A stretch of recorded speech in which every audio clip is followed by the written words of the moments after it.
যার কথা বলেছেন, যার বর্ণনা এসেছে, সে নামাজ পড়ছে, কাবাগর জিয়ারত করছে, টুপি মাথায় দিছে, কোরআন শরীফ পড়ছে, বাপ মার খেদমত করছে, বাবার আমার হজ করছে, যাকাত দিছে, কাবার গেল আপনারা কাঁদছে, এরা কারা?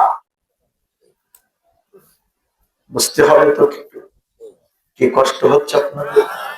আপনাদের কি কষ্ট হচ্ছে? একটু চিন্তা করবেন, এরা কারা? যখন রাসূল বললেন হযরতে মাবিয়া রাসূলের শ্রেষ্ঠতর সাহাবী ছিলেন, তার মধ্যে কোনো দোষ নাই। যখন এই কথা বললেন হযরতে মাবিয়া আমার আহলে বাইতকে শহীদ করে দিবে, হযরতে মাবিয়া রাদিয়াল্লাহু আনহা জানে জানে কাঁদতেছিলেন, নবী গো, জীবনে কোনোদিন আর বিয়ে করব না, আমার বংশ আর আসবে না, আর আমার বংশ যদি না আসে আপনার আহলে বাইতকে শহীদ করে দিবে না। হযরতে দয়াল নবীজি বললেন, মাবিয়া চেষ্টা করো, 1 বছর না, 2 বছর না, 83টা বছর হযরতে মাবিয়া রাদিয়াল্লাহু আনহু বিয়ে করলেন না। কত বছর? 83 বছর বিয়ে না করার পরে পেটের ব্যথায় ভালো হয় না, রাসূলের হুজরার দরজার সামনে দাঁড়িয়ে গেলেন। সিদ্দিক আবু বকর রাদিয়াল্লাহু আনহু ডাকতে বললেন, নবী গো, আপনাকে হযরতে মাবিয়া ভালোবাসে, কিন্তু পেটের ব্যথা ভালো হয় না। নবীজি বললেন, আবু বকর মাবিয়া যে পর্যন্ত বিয়ে না করবে ওই পর্যন্ত তার পেটের ব্যথা ভালো হবে। হযরতে মাবিয়া রাদিয়াল্লাহু আনহা বিয়ে করলেন 83 বছর কালে। 86 বছর কালে এজিদ জন্মগ্রহণ করলো। হে দুনিয়ার মানুষ, আল্লাহর নবী পর্দা করলো, সিদ্দিক আবু বকর রাদিয়াল্লাহু আনহু পর্দা করলো, ওমর পর্দা করলো, হযরতে মাবিয়া রাদিয়াল্লাহু আনহু চলে গেল। তার সন্তান যখন এজিদ জন্মগ্রহণ করলো, জন্মগ্রহণ করার পরে সিংহাসনে বসলো, বসার পরে তার চক্রান্ত শুরু হলো। যদিও সে টুপিওয়ালা, যদিও সে পাগড়িওয়ালা, যদিও সে নামাজ পড়নেওয়ালা, কাবা শরীফ জিয়ারত করনেওয়ালা, এখন এদের কিতাব যাদের হাতে পড়ছে তারা আমার মতো টুপিওয়ালাকে মারার জন্য দাঁড়িয়ে থাকে। ওটাও টুপিওয়ালা, আমিও টুপিওয়ালা, এই পার্থক্যটা বুঝতে হবে আমার আপনার। হে দুনিয়ার মানুষ, ইয়াজিদ যেহেতু কাবাগর জিয়ারত করেছে, নামাজ পড়েছে, কোরআন পড়েছে, হাদিস পড়েছে, এই ইয়াজিদ যখন সিংহাসনে বসলো, বসার পরে ঘোষণা করলো, ইমাম হুসাইন রাদিয়াল্লাহু আনহুর কাছে চিঠি লিখলো মারার জন্য। কি করার জন্য? এখন মারবে কেন? কেন মারবে? খ্রিস্টানদের কথা মতো সে বুদ্ধি লইছে, নবীর আওলাদ যদি বেঁচে থাকে বাকি জীবনে তোমরা সিংহাসনে বসতে পারবে না। এই কথা শুধু তাই নয়, ইসলামকে ধ্বংস করার জন্য ইয়াজিদকে একটা জাল বুনাইয়া ইসলামের ভিতরে ফিতনা সৃষ্টি কইরা ওই খ্রিস্টান বৌদ্ধরা বুদ্ধি দিল, নবীর আওলাদকে কেমন করে মারবা, যদি তুমি না মারতে পারো তাহলে তোমাকে আমরা সিংহাসনে বসায় রাখবো না। ইয়াজিদ বলল, তাহলে কি করা যায়, কেমন করে মারা যায়? 350 চিঠি লিখলেন ইমাম হুসাইন রাদিয়াল্লাহু আনহুর কাছে। কয়টা? 350 চিঠিতে কোনো সাড়া দিল না। শেষবারের মতো ইয়াজিদ চিঠি লিখলো, ইমাম হুসাইন গো, আমার চিঠি পাবার পরে যদি আপনি রওনা না দেন, আমাদেরকে কালেমার দাওয়াত না দেন, কাল কিয়ামতের ময়দানে আপনার নানার কাছে বিচার দিব, কাল হাসরের ময়দানে আপনার নানার কাছে অভিযোগ করব, ইমাম হুসাইন বাইসা থাইকা আমাদেরকে কালেমার দাওয়াত দেয় নাই, বায়াত করায় নাই, কালেমার শিক্ষা দেয় নাই, বায়াত গ্রহণ করায় নাই, কাল হাসরের ময়দানে আপনার নানার কাছে আমরা বিচার দিব। এই চিঠি যখন ইমাম হুসাইন রাদিয়াল্লাহু আনহুর কাছে পৌঁছায় গেল, ইমাম হুসাইন রাদিয়াল্লাহু আনহু সকল সাহাবী লইয়া পূর্ব সাহেব ডাকতে বলে, হে সাহাবীরা, ইয়াজিদ 350 চিঠি লিখেছে, আমাকে দাওয়াত দিয়েছে, শেষবারের মতো একটা চিঠি লিখেছে, আমি যদি তাকে বায়াত না করাই, শিক্ষা না দেই, তাহলে কাল কিয়ামতের ময়দানে আমার নানার কাছে বিচার দিবে। তোমরা কি করো? সকল সাহাবীরা বললেন, হুজুর গো, ইয়াজিদ যেহেতু চিঠি লিখেছে, কিন্তু আমরা জানতে পারছি গোপন সন্ধানে ইয়াজিদ যদিও টুপিওয়ালা, যদিও পাগড়িওয়ালা, যদিও কাবা শরীফ জিয়ারত করেনিওয়ালা, যদিও মুসলমানের উপর জুলুম, ওই ইয়াজিদের কাছে আপনাকে আমরা পাঠাবো না। ইয়াজিদের চক্রান্ত আপনাকে মারার জন্য সিদ্ধান্ত নিছে খ্রিস্টানদের কথা মতো। আমরা আগে আপনাকে পাঠাবো না, আমরা যাই পর্যবেক্ষণ করব, যদি পরিস্থিতি ভালো হয় তারপর আপনার কাছে চিঠি লিখবো। চিঠি লেখার পরে আপনি বুঝবেন ভালো না মন্দ, তারপরে আপনি রওনা দিবেন। কে যাবে? তাহলে তার ভাই, চাচাতো ভাই মুসলিম বিন আকেল দাঁড়ায় গেল, হুজুর গো, আমি আপনার খবর নিয়ে দিব, আমি আগে যাব, তারপরে আপনি রওনা দিবেন। অনুমতি দেওয়া হলো। মুসলিম বিন আকেল যখন রওনা হয়ে গেল, হে দুনিয়ার মানুষ, এটা ইতিহাস নয়, তাফসিরে রুহুল মানি ৪র্থ খণ্ড নয়, ২৬ খণ্ডের মধ্যে বর্ণনা আছে। এই মুসলিম বিন আকেল যখন রওনা হয়েছে, তার 2টা সন্তান ছিল। একটা সন্তানের নাম মুহাম্মদ, আরেকটা সন্তানের নাম হলো ইব্রাহিম। 2 ভাই বললেন, আব্বাজান, আপনি যে যাবেন, আমরা 2 ভাই আপনার সাথে দাওয়াত খাইতে যাব।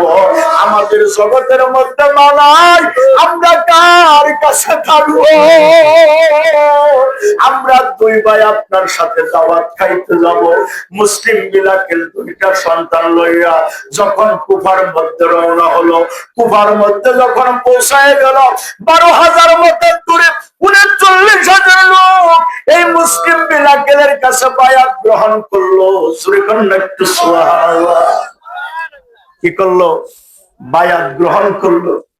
মুসলিম বিন আকেল সিদ্ধান্ত নিল, যেহেতু হাজার হাজার মানুষগুলো আমার কাছে বায়াত করে, আমাকে ভালোবাসে, ইমাম হুসাইন যদি এই দেশে আসে, তাহলে লক্ষ লক্ষ মানুষ কালেমা পড়বে, বায়াত পড়বে।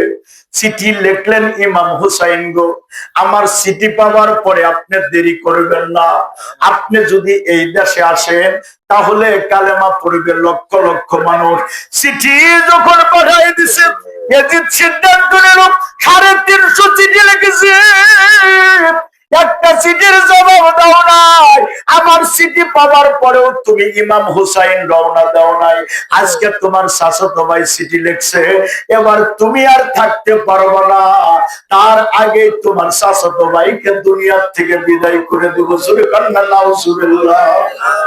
চিঠি পাওয়ার পরে ইমাম হুসাইন রাদিয়াল্লাহু আনহু এদিকে রওনা দিছে, কিন্তু রওনা দেওয়ার পরে মুসলিম বিন আকেলকে মাইরা ফেলাইছে। চিঠি দেওয়ার পরে, ইয়াজিদ মারার পরে বাবার আমার ঘোষণা করছে, ইমাম হুসাইন আসার আগে তার 2টা সন্তান আছে, মুহাম্মদ, ইব্রাহিম, এই 2টা সন্তানকে মেরে ফেলো।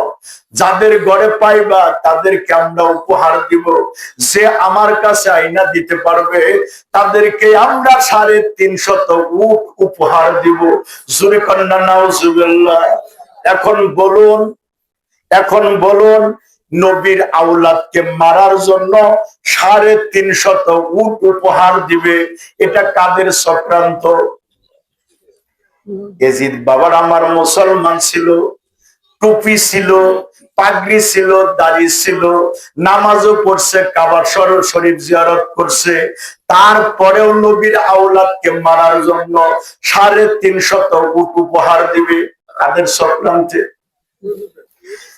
ইহুদিদের চক্রান্ত, খ্রিস্টানদের চক্রান্ত। ইয়াজিদ যখন এই সিদ্ধান্ত নিল 2 ভাইয়ের কল্যাণ নেওয়ার জন্য, ইয়াজিদ সিদ্ধান্ত নেওয়ার পরে কাজী সাহেবের ঘরে ছিল 2টা সন্তান। এই 2টা সন্তান যখন কাজী সাহেবের ঘরে, কাজী সাহেব 2টা সন্তানের মাথার মধ্যে হাত বোলায়, দুই সন্তান হাত বোলানো দেখে মোহাম্মদ কান্দা বলে, কাজী সাহেব, মক্কা মদিনার কথা হলো কারো বাবা মারা গেলে তারও মাথার মধ্যে হাত বুলাইয়া দেয়। আমার বাবা মুসলিম বিলাকের কি ইয়াজিদের মেরে ফেলেছে, এই জন্যই আমাদের মাথার মধ্যে হাত বোলাও। এবার কাজী সাহেব ডাকটা বলে, বাবা তোমার বাবাকে শহীদ করে দেয় নাই শুধু তোমাদের দুই ভাইয়ের কল্যাণ নেওয়ার জন্য 350 উট উপহার দিবে, যে তোমাদের কল্যাণ নিতে পারবে। বাবা কাল কিয়ামতের ময়দানে কি জবাব দিব? আর সেই কুফি কাউমি আকানান নবী ফি উম্মতিহি, আমার লালাজানের নবীজির সময় ছাড়া কেউ জান্নাতে যাইতে পারবে না, কিন্তু তোমাদের কল্যাণ নেওয়ার জন্য এই ইয়াজিদ ঘোষণা করছে। আমি কেমন করব কি করব সিদ্ধান্ত পাই না, কিন্তু একটা সিদ্ধান্ত, আজকে রাত্রিতে আপনাদেরকে আমরা বিদায় দিব। মক্কা মদিনার দিকে একটা কাফেলা যায়, এই কাফেলার পিছনে পিছনে আপনারা চলে যাবেন, তাই ইয়াজিদের দলের আপনাকে খুঁজে পাবে না। দুই ভাই সিদ্ধান্ত নিল, আর সন্তান শামীমকে দিয়ে যখন পাঠিয়ে দিল, এমন তো অবস্থার মধ্যে দুই ভাই রাত্রি গভীর রজনীতে বিদায় লইয়া যায়। কিছু দূর যাওয়ার পরে কাফেলা হারাইয়া, রাস্তা হারাইয়া, ঘুরতে ঘুরতে ঘুরতে ঘুরতে ইয়াজিদের খেজুর বাগানে শুয়ে পড়ে। নদীর কিনারে খেজুর গিয়া গাছে যখন শুয়ে পড়ে, হারেজ নামক একটা ব্যক্তি আছে, তার বিবি ফজরের নামাজের পরে কলসি কাঁধে লইয়া যখন নদীর ঘাটে গেছে, যায় দেখে রাজকীয় পোশাক, নুরানি চেহারা, একজন আরেকজনের বুকের মধ্যে মাথা দেয়া শুয়ে রয়েছে। দেখে মনে হয় না তারা গরিব ঘরের সন্তান। এবার হারেজের বিবি ডাকতে বলে, বাবা তোমাদের বাড়ি কোথায়? এই রাত্রিতে তোমরা মনে হয় এখানে এই রাত্রি যাপন করেছ। বাবা তোমার নাম কি? তোমার নাম কি? কি জন্য তোমরা এখানে বসে আছো, শুয়ে আছো? মোহাম্মদ চোখের বাড়ি আর ধরে রাখতে পারে না। ইব্রাহিম ডাকতে বলে, মাগো আমাদের পরিচয় তুমি জানতে চাইও না। মেয়েটি ডাকতে বলে, বাবা আমি আখিরে জামানার নবীর কাছে বায়াত করেছি,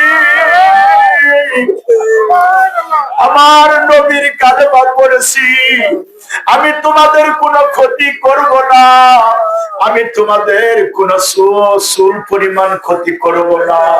বাবা পরিচয় দিতে পারো?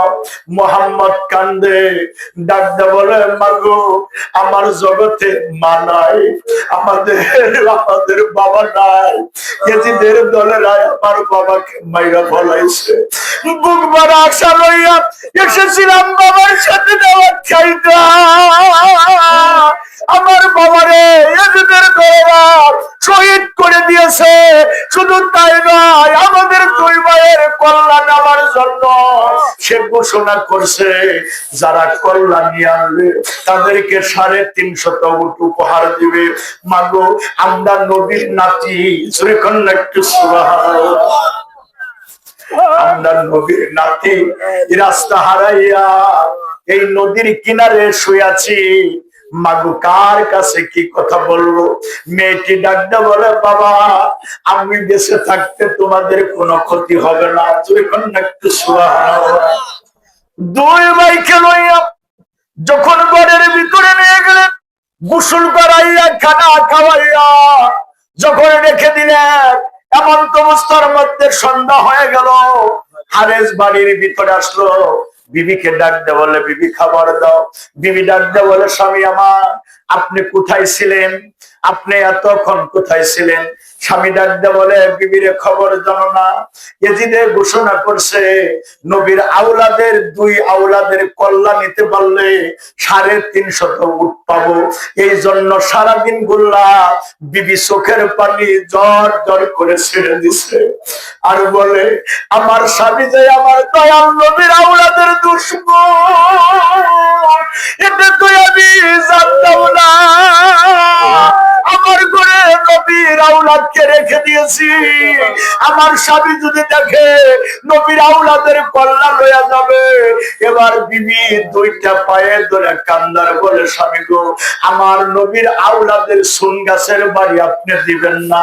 কাল কিয়ামতের ময়দানে এই নবীর সাফায়াত ছাড়া কেউ জান্নাতে যাইতে পারবে না। আর শাইখু ফি কাউমিহি কানান নবী ফি উম্মতিহি, আমি কখনো এটা মেনে নেব না। বিস্কুট হারেসকে বোঝায়, খানা খাওয়ায়, কিন্তু স্বামী বুঝ মানে না। বিবি সিদ্ধান্ত নিল বলা যাবে না। রাত্রি গভীর রজনী যখন হয়ে যাবে, দুইটা সন্তানকে আমি মক্কা মদিনার রাস্তা দেখাইয়া দিব, আমার স্বামী যেন না জানে। এই সিদ্ধান্ত যখন নিয়ে নিলেন, রাত্রি গভীর রজনী, আল্লাহর খেলা। মেয়েটি বিনায় বিনায় কান্দে, যদি আমি বিদায় দেই, বাগে যদি খায়া ফেলায়, কাল কিয়ামতের ময়দানে আমার দয়াল নবীর সামনে আমি কি জবাব দিব? আর যদি এদের স্বর্ণ দলের মধ্যে পড়ে যায়, আমি কাল কিয়ামতের ময়দানে কি জবাব দিব? দুই ভাই চোখের পানিগুলো দরদর করে ঘরের ভিতরে কাঁদতেছে।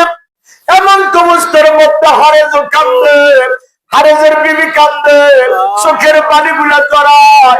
রাত্রি গভীর রজনীতে এমন অবস্থার মধ্যে এক ভাই আর এক ভাই ঘুমিয়ে পড়েছে, স্বামীও ঘুমিয়ে পড়েছে, বিবিও ঘুমিয়ে গেছে।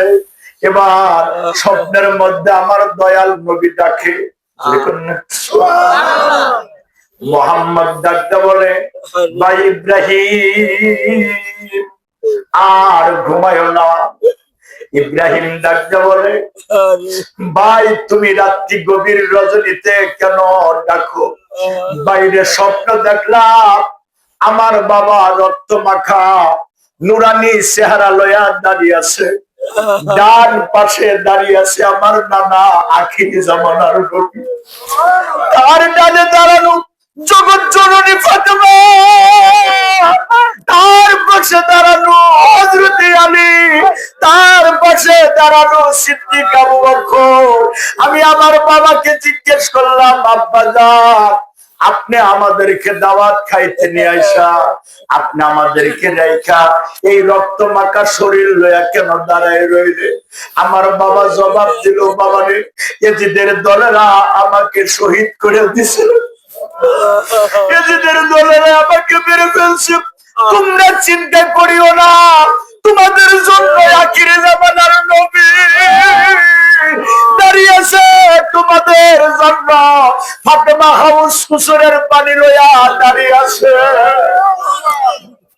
ভাই স্বপ্ন দেখলাম, এই জন্য কান্দি।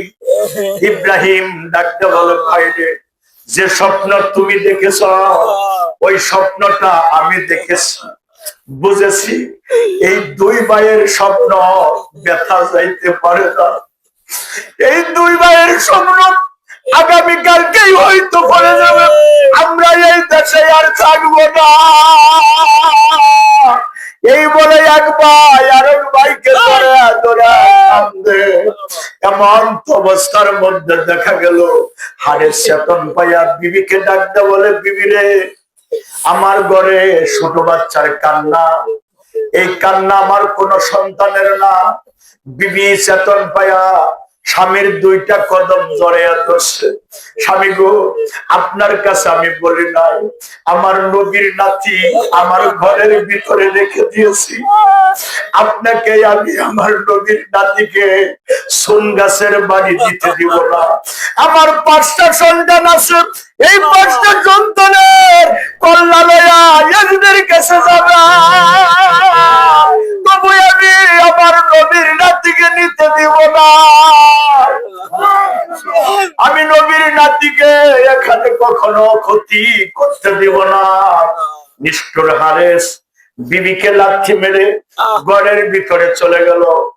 বাবারে এমন তো মুহূর্তের মধ্যে মুহাম্মাদের কানে ধরল। ইব্রাহিম কে ডাকতে বলে, ভাই কে যেন আমার রাত্রি গভীর রজনীতে কানে ধরছে। ইব্রাহিম ডাকতে বলে, কে গো তুমি? আমার ছোট ভাইয়ের কান ধরছো। জগতে আমার বাবা নাই, আমার মা নাই, আমার ছোট ভাইয়ের কান ছেড়ে দাও। নিষ্ঠুর হারেস দুই ভাইয়ের কান ধরছে। কান ধরার পরে যখন ঘরের বাহিরে করে ইব্রাহিম ডাকতে বলে, হারেসকে আমার নানার কবর ছাড়া তোমরা জান্নাতে যাইতে পারবা না। আমার ছোট ভাইকে তোমরা পাইরো না, আমাকে মাইরো না। বিবি সামনে দাঁড়ায় গেছে। দাঁড়ানোর সাথে সাথে বিবিকে এমন জোরে একটা লাঠি মেরে শরীরটা আঘাত করে বুড়িটা বের করে দিছে। জোরে কন্যা নাউজুবিল্লাহ। জমিনে পড়ে গেছে, শাহাদাত বরণ করছে। এবার মোহাম্মদ ইব্রাহিমের কান ধরে নদীর কিনারে নিয়ে গেছে। নিয়ে যাওয়ার পরে ছোট ভাইয়ের হাত বাঁধছে, পা বাঁধছে। বান্ধার পরে যখন জবাই করে দিবে, ইতিমধ্যে ইব্রাহিম ডাকতে বলে, ভাই হারেস, জানি তুমি আমার ছোট ভাইকে জবাই করবা, তারপরে আমাকেও জবাই করবা। একটা কথা বলি, আমি ছোট ভাইকে আমার সামনে যদি জবাই করো, আমি বড় ভাইয়ের কলিজায় মানাবো না। আমি বড় ভাই বরদাস্ত করতে পারবো না। আমাকে আগে জবাই করো।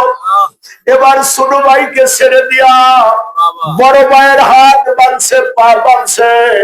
পশ্চিম দিকে যখন শোয়াইছে, জবাই করে দিবে, ছোট ভাই যাইয়া তলোয়ার ধরে ডাকতে বলে, হারেস ভাই রে, আমার বড় ভাইয়ের কথা তুমি মেনে চলছো, শেষবারের মতোই আমার একটা কথা শোনো, আমি ছোট ভাইয়ের সামনে যদি আমার বড় ভাইকে জবাই করো, আমার কলিজায় মানাবে না। ভাই জানে ভাইয়ের দরদ অন্যে জানে না। इसके डागो लाइगा सार कोली डागो लाइगा सार कोली বাতাসে কি তার পারা নজরায়, বাতাসে কি তার পারা নজরায়। গানের বন্ধুরা আমার, এবার তো মোহাম্মদকে ছেড়ে দেওয়ার আগে ইব্রাহিমকে ছেড়ে দিল। ছেড়ে দেওয়ার পরে মোহাম্মদকে আবার ধরলো। ধরার পরে পশ্চিম দিকে শোয়াইয়া যখন জবাই করে দিল, ইন্না লিল্লাহি ওয়া ইন্না ইলাইহি রাজিউন। ছোট ভাই জবাই হয়ে গেল। কল্লাটা রেখে দেহখানা পানির মধ্যে, নদীর মধ্যে ছেড়ে দিল। কল্লা ছাড়া দেহখানা বাটির দিকে না যাইয়া উজান দিকে সাঁতার পারে। কিসের দিকে? উজান দিকে। জগতের জড় পদার্থ যায় বাটির দিকে, কিন্তু দেখা যায় নবীর আওলাদ যায় উজান দিকে। এই উজান দিকে দেখে নিষ্ঠুর হারে যে কল্পনা করলো, এমন খেলা তো জীবনেও কোনোদিন দেখে নাই। তবু তার মন গলল না। ইব্রাহিমের হাত বান্ধা, পা বান্ধা, যখন বাবারে পশ্চিম দিকে শোয়াইয়া জবাই করে দিল, কল্লাটা রেখে দেহখানা ছেড়ে দিল। ছোট ভাই বহু জায়গা চলে গেছে সাঁতার পারতে পারতে। ইব্রাহিমকে ছেড়ে দেওয়ার পরে ওই ভাইকে ধরার জন্য বাটির দিকে না যাইয়া বড় ভাই ছোট ভাইকে ধরার জন্য কল্লা ছাড়া দেহখানা ওই ছোট ভাইকে যাইয়া ক্রেয়া ধরছে। পানির মধ্যে যাইয়া ধরার পরে এক ভাই আর এক ভাইকে মুআনাকা করে। মুআনাকা করার পরে আকাশ থেকে একটা নূরের পর্দা আসে। দুই ভাইকে ওই পর্দার ভিতর থেকে আল্লাহ পাক নিয়ে যায়। পানি খায় না, আগুনেও খায় না, কুমিরেও খায় না। দুই ভাইকে নিয়ে গেলেন। নিষ্ঠুর হারেস মনে মনে সিদ্ধান্ত নিল, এমন খেলা তো জীবনেও কোনোদিন দেখি নাই, এটা কেমন খেলা, এমন খেলা তো জীবনেও দেখি নাই। নিষ্ঠুর হারেস চলে গেল। এদিকে ইমাম হুসাইন রাদিয়াল্লাহু আনহু যখন রওনা দিয়েছে, বিরাট ঘটনা। কত জায়গায় আসার পরে তার ভাই মুসলিমের কথা শুনলো, এজিদের দলেরা মেরে ফেলছে, মোহাম্মদকে ইব্রাহিমকেও মেরে ফেলছে। তারপরেও সে মোহাম্মদ, বাবার আমার মোহাম্মদকে মারার পরেও ইমাম হুসাইন রাদিয়াল্লাহু আনহু কারবালার ময়দানে আসলো। আসার পরে জিজ্ঞেস করা হলো, এই জায়গাটার নাম কি? কই এই জায়গার নাম হলো কারবালা। কার্বন শব্দ থেকে আসছে যন্ত্রণার জায়গা, বেদনার জায়গা। আল্লাহ রাসূল যখন বলেছিলেন হাজা মাউজাউ কারবিন হাজা মানা কুরিকা বিন হাজা মাহাতুরে হালেন হাজা মাকতালুরি জানেন, আল্লাহ রাসূল যখন হাদিসটা বলেছিলেন, এমন তো অবস্থার মধ্যে ইমাম হুসাইন রাদিয়াল্লাহু আনহুর কথাটা মনে পড়ে গেল। জিজ্ঞেস করা হলো জায়গাটার নাম কি? কয় জায়গার নাম কারবালা। কথা বলার সাথে সাথে চোখের পানিগুলা জর্জর করে ছেড়ে দিছে। সঙ্গীর সাথীরা বললেন, হুজুর গো, কত জায়গার কথা আপনি জিজ্ঞেস করলেন, কখনো তো চোখের পানি ঝরে নাই, এই কারবালার কথা বলার পরে আপনার চোখে কেন পানি? ইমাম হুসাইন রাদিয়াল্লাহু আনহু ডাকতে বলে, আমার নানা বলেছে আমি কারবালার ময়দানে শহীদ হয়েছি, আমি এই কারবালার ময়দানে শহীদ হয়ে যাব। আমার নানা বলছে আমার সঙ্গীর সাথী শহীদ হয়ে যাবে। এটা সেই কারবালা, যন্ত্রণার জায়গা, বেদনার জায়গা। তোমরা এখানে তাবুটা নাও। যখন মাটি খোদাই করার জন্য গর্ত করে, ওখান থেকে দেখা যায় মাটিগুলা রক্তে লাল রঞ্জিত হয়ে গেছে। সঙ্গীর সাথীরা ডাকতে বলে, হুজুর গো, যেখানে খোদাই করি ওখান থেকে দেখা যায় মাটি রক্তে রঞ্জিত।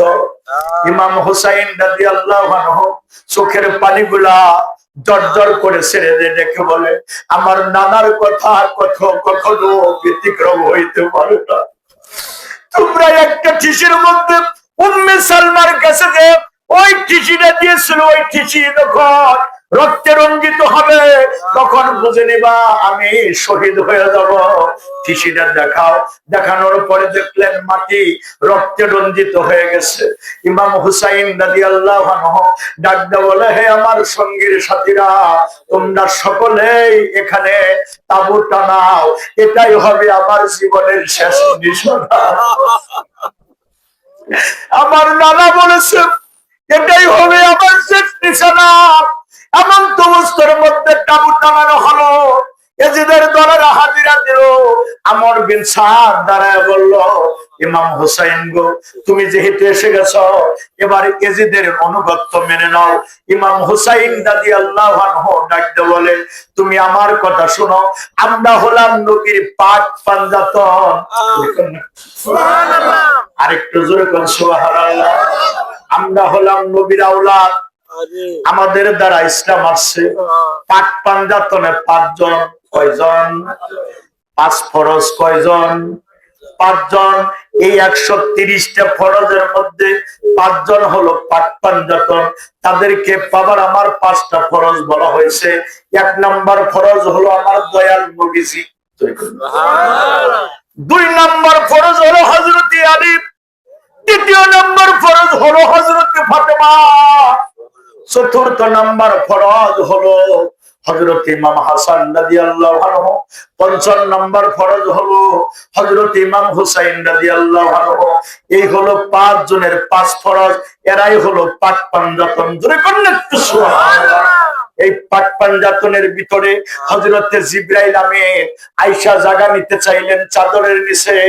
আল্লাহ রাসূল বললেন, জিবরাইল রে, এই পাক পাঞ্জাতনের ভিতরে তোমার কোনো পাওয়ার নাই। কেমন তাদের পাওয়ার? তাদেরকে মারার জন্য জিবরাইলেরও পাওয়ার নাই, চাদরের নিচে যাওয়ার জন্য, পাক পাঞ্জাতন হওয়ার জন্য। কিন্তু তাদেরকে মারার জন্য কেমন ফন্দি করছে। আমার মতো টুপিওয়ালা, আমার মতো দাড়িওয়ালা, আমার মতো পাগড়িওয়ালা, আমার মতো নামাজ পড়নিওয়ালা, আমার মতো কাবা শরীফ জিয়ারত করনিওয়ালা, এরা কারা আগে বুঝতে হবে আমার তোমার।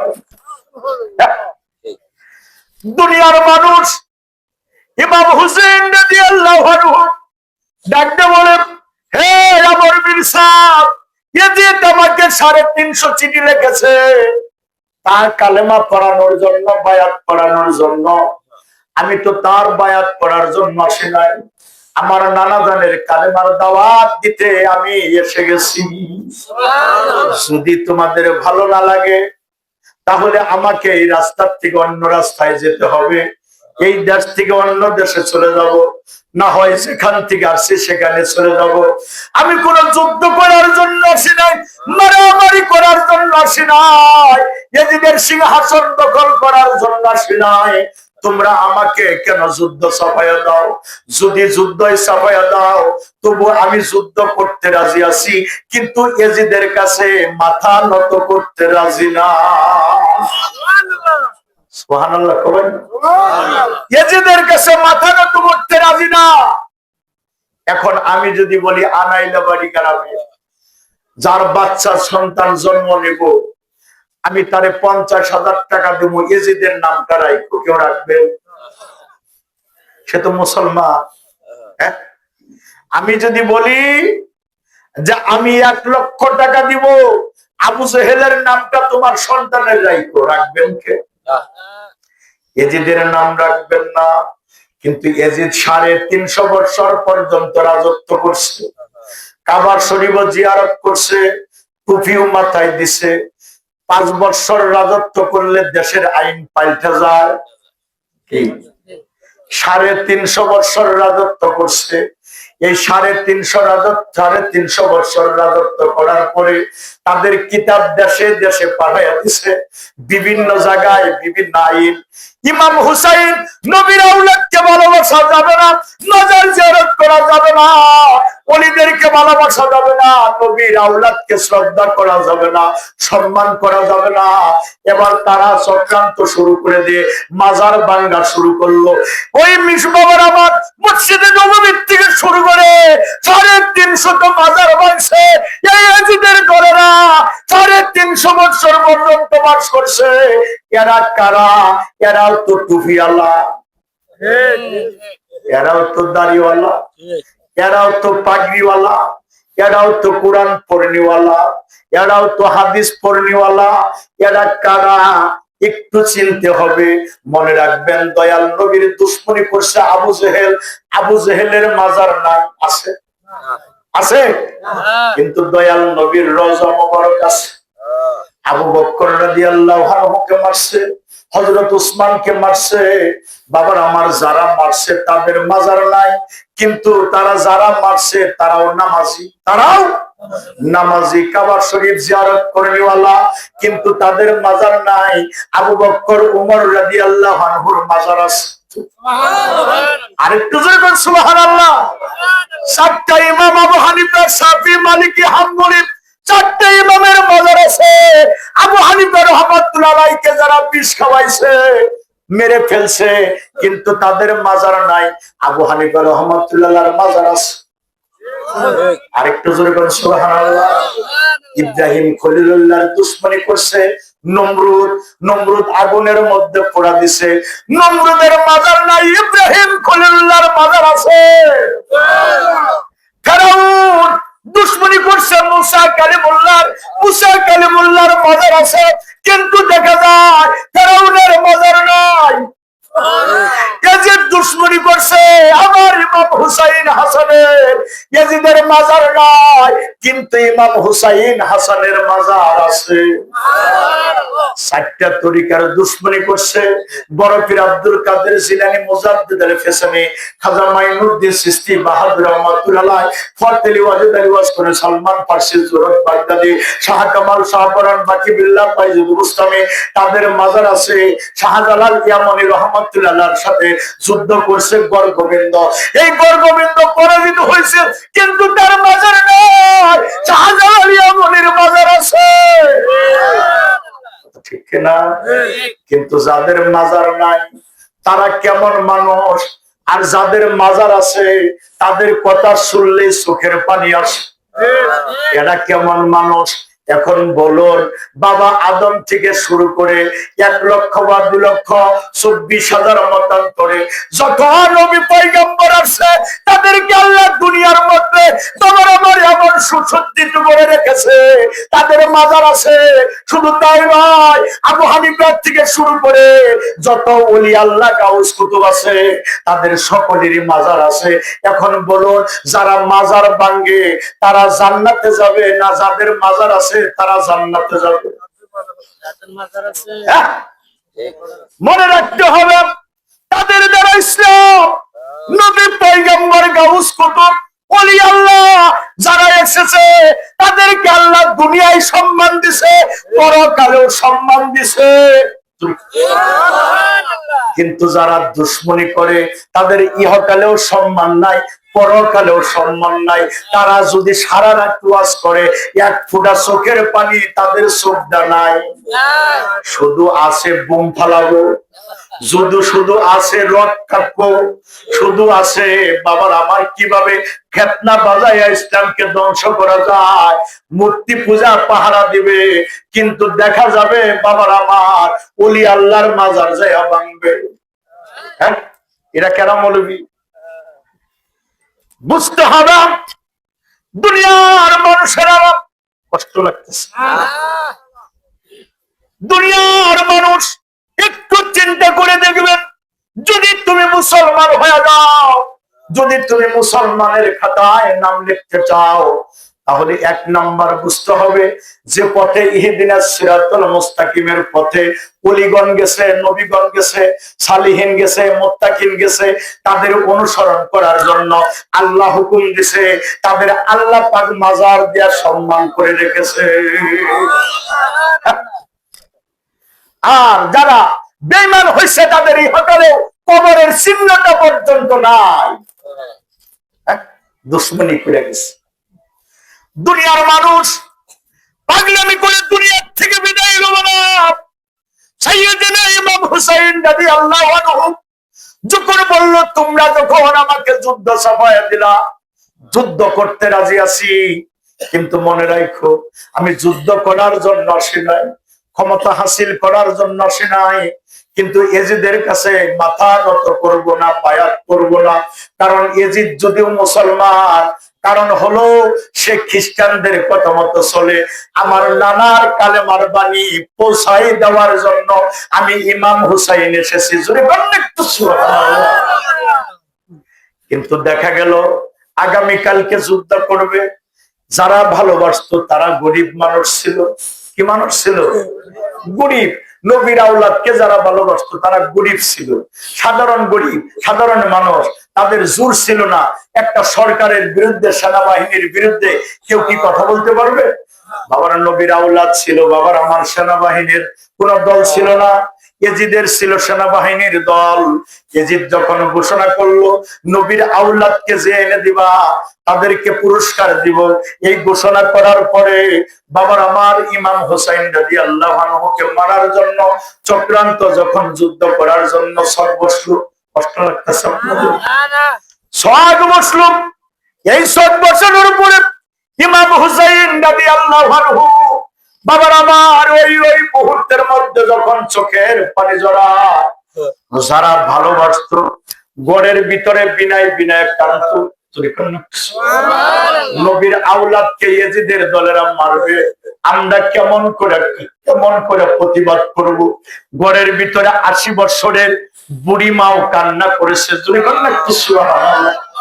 ছেলে দেয়া জিজ্ঞেস করে, মা তুমি কেন কান্দো? মা দুঃখিনী, কথা বলো না। দ্বিতীয়বার ডাক মারছে, মা গো তুমি কেন কান্দো? মা দুঃখিনী চোখের পানি জর্জর করে ছেড়ে দিয়েছে। ছেলে আব্দুল ওয়াহাব ডাক দিয়ে বলে, মা গো তোমাকে প্রশ্ন করি, 17 দিন হয় মাত্র বিয়ে করেছি, হয়তোবা আমার পরিবার তোমাকে কোনো কথা বলেছে, এই জন্য কি তুমি কান্দো? 80 বছরের বুড়ি মা ডাক দিয়ে বলে, বাবা তার জন্য কান্দি না, আমি কান্দি এই জন্য নবীর বংশ কারবালার ময়দানে শহীদ হয়ে যায়। এই জন্য কান্দি। আজকে যদি আমি ছেলে থাকতাম নবীর আওলাদের সাথে যুদ্ধের ময়দানে যাইতাম। এই জন্য আমি 80 বছরের বুড়িমা কান্দি। তুমি আমার একমাত্র সন্তান। কাল কিয়ামতের মাঠে আমার দয়াল নবীর শাফায়াত ছাড়া কেউ জান্নাতে যাইতে পারবে না। যদি আমার নবী প্রশ্ন করে, হে আব্দুল ওহাবের মা, তোমার সন্তানকে গড়ে রাখছো, আমার ইমাম হুসাইন কারবালার ময়দানে শহীদ হয়ে গেছে, এই জবাব আমি কি দিব? আমি এই জন্য বিনয় বিনয় কান্দি। আব্দুল ওহাব ডাকতে বলে, মাগো আমি জানি না নবীর আওলাদ কারবালার ময়দানে শহীদ হয়ে যায়। মাগো আমি যদি জানতাম নবীর আওলাদের সাথে যুদ্ধের ময়দানে যাইতাম। মা দুঃখিনী ডাকতে বলে, বাবা তোমাকে আমি আল্লাহর রাস্তে বিদায় দিলাম, দেখা হবে হাসরের ময়দানে। সুবহানাল্লাহ। আরেকটু জোরে করে সুবহানাল্লাহ। 80 বছরের বুড়ি মা বলতে পারতো, তোমার বাবা নাই, 17 দিন হয় মাত্র বিয়ে করেছ, কে আমাদেরকে দেখাশোনা করবে? কিন্তু এই কথা না বইলা নবীর আওলাদের মহব্বতে ডাকতে বলে, বাবা তোমাকে আল্লাহর রাস্তে বিদায় দিলাম, দেখা হবে হাসরের ময়দানে। ছেলেটি ডাকতে বলে, মাগো তুমি যে বিদায় দিলে আমার যুদ্ধের তলোয়ার নেই, যুদ্ধের ঘোড়া নাই, যুদ্ধের সামগ্রী নাই, কি লইয়া যুদ্ধে যাব?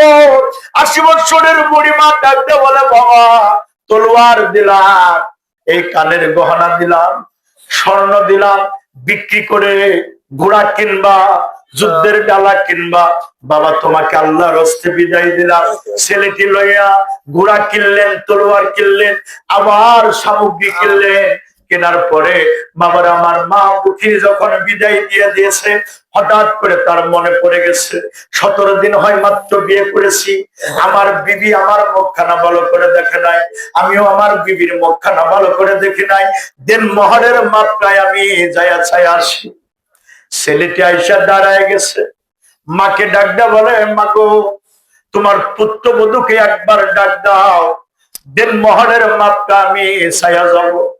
80 বছরের বুড়ি মা ডাক দেয়া বলে, বাবা আমার পুত্রবধূ তোমাকে বিদায় দিবে না, কারণ হলো আমি মা তোমাকে বিদায় দিয়ে দিছি, বাবা তুমি দেখা হবে হাসরের ময়দানে। ছেলে ডাক দেয়া বলে, মাগো তোমার পুত্রবধূর মায়া বেশি হবে না, বাধা দিলে বাধা মানবো না, নবীর আওলাদের সাইডে তোমার পুত্রবধূর মায়া বেশি হবে না। ঘরের দরজার সামনে যায় ডাকে, বিদায় দে রে বিবি, বিদায় দে, নবীর আওলাদ কারবালার ময়দানে শহীদ হইয়া যাইতেছে। বিবি বিদায় দে রে বিবি, বিদায় দে, দেখা হবে হাসরের ময়দানে, নবীর আওলাদ কারবালায় শহীদ হইয়া যাইতেছে। বিবি ঘরের বাহির আসছে, স্বামী আমার কোন বিদায় সা? আব্দুল ওহাব ডাকতে বলে, বিবিরে খবর জানো না, নবীর আওলাদ ইমাম হুসাইন কারবালার ময়দানে শহীদ হয়ে যায়, ইয়েজিদের দলেরা শহীদ করে দেয়, তাদের পক্ষে যুদ্ধের ময়দানে যাব, দিন মহরের মাত্রা বিবি দিয়ে দে। বিবি ডাকতে বলে, স্বামী আমার আপনাকে আমি বিদায় দিব, কিন্তু শর্ত হলো আমার একটা কথার জবাব আপনার দিতে হবে। আব্দুল ওহাব ডাকতে বলে, বিবি সকল কথা মানতে পারি, কিন্তু বাধা দিলে বাধা মানব না। বিবি ডাকতে বলে, স্বামী আমার আপনাকে আমি বাধা দিব না, আল্লাহর রাস্তে বিদায় দিব। আমার জগতে বাবা নাই, মা নাই, দাদা দাদি কেউ নাই, স্বামী গো আপনি আমার একমাত্র সম্পদ, আমি তার জন্য কান্দি না। আপনি নবীর আওলাদের পক্ষে যুদ্ধের ময়দানে যাবেন, আপনার কপাল যদি ভালো হয় যুদ্ধের ময়দানে শহীদ হয়ে যাবেন, কাল কিয়ামতের ময়দানে আপনার ভাগ্য ভালো হলে নবীর আওলাদের সাথে হাতে হাত ধরে জান্নাতে যাবেন। কথা জবান দিয়ে যান, আপনার যখন কপাল ভালো হয়ে যাবে নবীর আওলাদের সাথে যুদ্ধের ময়দানে শহীদ হয়ে যাবে, নবীর আওলাদের সাথে হাসরের ময়দানে জান্নাতে যাবেন, এই গুনাহগার বান্দির কথা কি আপনার মনে থাকবে? আব্দুল ওয়াহাব ডাকতে বলে, বিবি রে, কপাল যদি ভালো হয়, নবীর আওলাদের সাথে যদি শহীদ হয়ে যায়, কাল কিয়ামতের ময়দানে নবীর আওলাদের সাথে যদি আমার জান্নাত নসিব হয়, বিবি কথা দিলা ওই পর্যন্ত জান্নাতে কদম দিব না যে পর্যন্ত বিবি তোমার মুখ খানা না দেখব, যে পর্যন্ত বিবি তোমার মুখ খানা না দেখব আমি আর কদম দেব না। বিবি ডাকতে বলে, স্বামী আবার বিদায় দিলাম, দেখা হবে হাসরের ময়দানে। ছেলেটি বের হয়ে আসলো, 80 বছরের বুড়িমা ডাকতে বলে, বাবা আমি আল্লাহর হস্তে সকল কথা শুনেছি, বিদায় যখন দিয়েছে, বিদায় নড়ে বাবা, মরতে যদি হয় নবীর আওলাদের সাথে কারবালার ময়দানে মরে যাব। 80 বছরের বুড়িমা যায়, আব্দুল ওয়াহাব যায়, পুত্রবধূরা যায়, এবং ইমাম হুসাইন রাদিয়াল্লাহু আনহু ওই পূর্ব দিকে মাথাটা ঘুরে চোখের পানিগুলা জর করে ছেড়ে যায় আর বলে, আমার নানা গেল ফাঁকি দিয়া, মা গেল ফাঁকি দিয়া, ভাই গেল আমাকে ফাঁকি দিয়া, আমি ইমাম হুসাইন এই কারবালার ময়দানে একাই রইলাম পড়িয়া। এই বলে কান্দে। আব্দুল ওয়াহাব ডাকতে বলে, হুজুর ভাই আপনি কাঁদবেন না। আব্দুল ওয়াহাবের মা ডাকতে বলে, হুজুর আপনি কাঁদবেন না, আমার ছেলেকে আল্লাহর হস্তে কুরবান দেওয়ার জন্য এনেছি। রাত কি পোষায়া যায়, এজিদের দলেরা ঘোষণা করছে আগামী কালকে যুদ্ধ। ইমাম হুসাইন রাদিয়াল্লাহু আনহু সারা রাত্রি ইবাদত করলো। পূর্বাকাশ ফর্সা হওয়ার পূর্বে ইমাম হুসাইন রাদিয়াল্লাহু আনহু পাথরের মধ্যে মাথা ঠেকাইয়া জারে জারে কান্দে এবং অবস্থার মধ্যে স্বপ্ন দেখে আখিরি জামানার নবী নানা নানা বলে ডাকতেছে। ইমাম হুসাইন রাদিয়াল্লাহু আনহু ডাকতে বলে, নানা গো, আপনার দাড়ি মোবারকের মধ্যে দুলাই দূষিত, রক্তে রঞ্জিত, আপনার চেহারা নুরানি, রক্তে রঞ্জিত, কারণটা কি নানা ভাই? আমার দয়াল নবী ডাকতে বলে, নানা রে, আগামী কালকে তুমি শহীদ হয়ে যাবা, তোমার রক্তই আমি পাঞ্জাবের মধ্যে মরেছি, তোমার রক্ত আমার শরীরের মধ্যে মরেছি। নানা আমি মদিনার রাসূল, মদিনায় থাকতে পারি না, তোমার কারবালায় এসে গেছি, তোমার রক্তের বিনিময়ে আমি কাল হাসরের ময়দানে আমার গুনাহগার উম্মত করাইয়া দিব। নানা তুমি কান্দিও না, চোখের পানি জড়াইও না। ইমাম হুসাইন রাদিয়াল্লাহু আনহু ঘুম ভেঙে যায়, পূর্বাকাশ ফর্সা হয়ে যায়। ফজরের নামাজের পরে আব্দুল ওয়াহাবকে ডাকতে বললেন, এবার ঘোড়া সজ্জিত করো। ঘোড়াকে সাজাইলেন, নিজে সাজলেন। ইমাম হুসাইন রাদিয়াল্লাহু আনহু যখন যুদ্ধের পোশাক পরিধান করলেন, ডান হাতে তলোয়ার, বাম হাতে পতাকা লইয়া দুলদুল ঘোড়ার উপরে যখন উড্ডয়ন করলেন, আকাশ কাঁদে, জমিন কাঁদে, ফেরেশতারা কাঁদে, পশু পাখি কাঁদে। আল্লাহ একবার হুকুম করো, নবীর আওলাদের সাথে যুদ্ধের ময়দানে যাব। আল্লাহর খেলা হয় না। 72 জন সঙ্গী কান্দে, এমন তো কান্নার যখন এতে রুল পড়ে যায়, ইমাম হুসাইন যখন আল্লাহু আকবার ধ্বনি দেয়া দুলদুল ঘোড়ার গতি বাড়িয়ে যায়, এজিদের দলেরা যুদ্ধের বাজনা বাজিয়ে দেয়। ইমাম হুসাইন আল্লাহু আকবার ধ্বনি মারা আব্দুল ওয়াহাবকে লইয়া আল্লাহু আকবার ধ্বনির তালে তালে যুদ্ধের ময়দানে যখন প্রবেশ করে, এজিদের দলেরা যুদ্ধের বাজনা বাজিয়ে যায়, তুমুল বেগে যুদ্ধ আরম্ভ হয়ে যায়। ইমাম হুসাইনের সামনে যে আসে তাকে জাহান্নামে পাঠায়া যায়, আব্দুল ওয়াহাবের সামনে যে আসে তাকে জাহান্নামে পাঠায়া যায়। ইমাম হুসাইনের সামনে কেউ আসতে পারে না, আব্দুল ওয়াহাবের সামনে কেউ আসতে পারে না, যে আসে তাকে জাহান্নামের মধ্যে পাঠায়া যায়। আব্দুল ওয়াহাব ডাকতে বলে, এজিদের দলেরা শুনে নাও, আজকে 5 দিন ধরে না খাওয়া,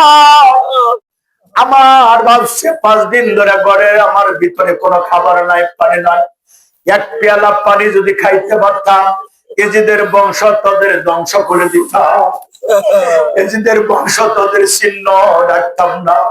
দুনিয়ার মানুষেরা রে, এই এজিদের দলের মধ্যে 350 কোরআনে হাফেজ ছিল। কয়টা? 350 কোরআনে হাফেজ ছিল। এই 350 কোরআনে হাফেজ মোল্লা মৌলবী এক মুসলমান আরেক মুসলমানের পক্ষে, একটা হলো নবীর আওলাদের পক্ষে, আরেকটা হলো নবীর আওলাদের বিপক্ষে। যারা ছিল তারাও মুসলমান, আর নবীর আওলাদের পক্ষে যারা ছিল তারাও মুসলমান। এখন বলুন কোন দল জান্নাতে যাবে? আরেকটু জোরে বলুন সুবহানাল্লাহ। এখন আমি আর আপনি হলাম নবীর আওলাদ ইমাম হুসাইনের পক্ষে। কথাটা নিয়েছিলাম, ইয়েজিদের যদি নাম রাখতে বলি আপনার সন্তানের, আমার মনে হয় না 50,000 1 লাখ টাকা দিল তার সন্তানের নাম